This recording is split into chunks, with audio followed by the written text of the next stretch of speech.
Our 20 Towns in 20 Days continues right now with stop number 4 taking us to Hartford. And as we highlight these communities all across the state, we're also telling stories of some of the people who live in them and the impact they're doing and having on their communities. And we're joined this afternoon by Diana Patagas, the Vice President for Stewardship and Donor Relations at Connecticut Children's. Diana, thank you very much for joining us this afternoon. We appreciate it. Hi, Mark. Thanks for having me. It's great to see you. Let me ask you, okay, so the Greatest Need Children's Fund, this is something that Connecticut Children's is doing right now. Talk about what that is. Absolutely. The Greatest Need Children's Fund is really the lifeblood of everything we do at Connecticut Children's. You know, we are the only health system in the state dedicated exclusively to children, and this fund makes sure that we can meet the need of any child who comes through our doors, no matter what their diagnosis is and what their family's ability to pay looks like. I was going to say, so it's really helping them cover costs and get them treatment that they need no matter what. Absolutely. So what we can do with this fund is we're able to recruit and retain really the finest clinicians, the people who just are experts in pediatric care so they can take care of the kiddos who come our way. It also makes sure that we can have the kind of specialized equipment it takes to take care of kids. You know, when you walk into your doctor's office, the first thing they do is take your blood pressure. Well, a blood pressure cuff that you and I use does not work on a baby who's 1 pound, 4 ounces. Yeah, right. So it's really important we're able to get that specialized equipment to take care of those kids. Oh, that is so wonderful. Before I get to something, I want to ask you, because I read this.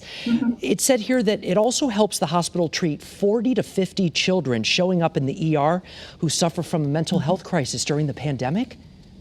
Yes. So, you know, stress has been so hard on everybody during the pandemic, and children are not immune to that. And in some cases, it's even harder on kids. So, on an average day, we may be seeing about 100 medical cases in our emergency department.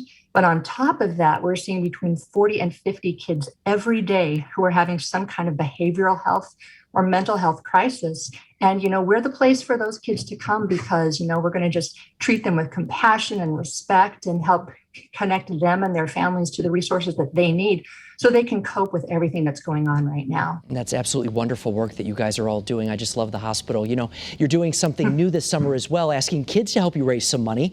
What's that all about?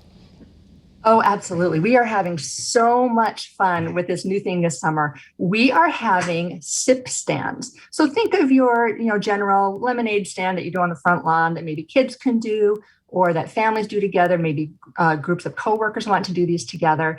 But all of the proceeds from the sip stands will go into our Greatest Need Children's Fund. So for people who want resources, they can visit our website. They can go to give.connecticutchildrens.org/sip stands.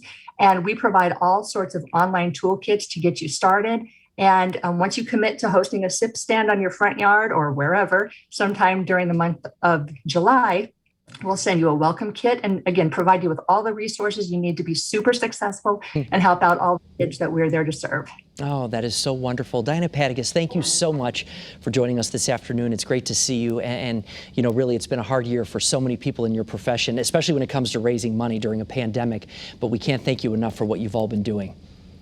Well, thank you for having us. We are just so grateful to everybody who supports Connecticut Children. So a big thank you to our community. And we will put more information as well about that program that you're doing on our website and the Channel 3 app. Thank you again. Wonderful. Have a great night.